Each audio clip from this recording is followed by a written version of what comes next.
Keď sme prišli zo školy, nikto neprotestoval, jednoducho taška sa odložila a išlo sa pracovať, lebo maminka to sama nezvládala a otco bol v robote.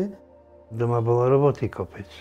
Kravy sa chovali, kôň sa choval, prasata sa chovali, kury sa chovali, ovce sa chovali, kačky alebo husy sa chovali.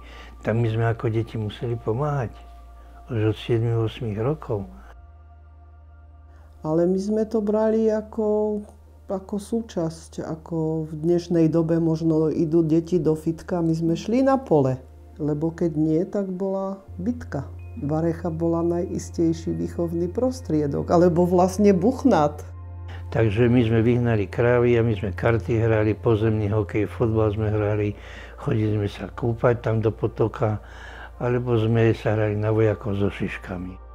No a zbierali sme si čučorie do plechača, uvarili sme si džem alebo lekvár, to sme si s chlebom zjedli, sem tam sme si trošku podojili krávu, lebo na celý deň sme chodili, hej, od rána od 8 do takých 5. 6. do večera. A potom sme po 2 hodinách pozerali, dívame kravy.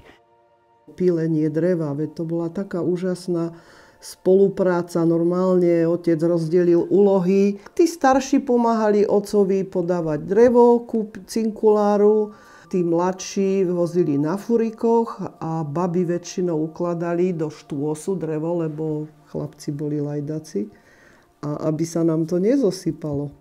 Takže to bolo dobré, na to mám dobré spomienky, len už nikto ma v nedeľu nevystriedal. Bo oni sa urobili, hej, na tom poli, hej. Tak chceli si aspoň v nedeľu oddychnúť.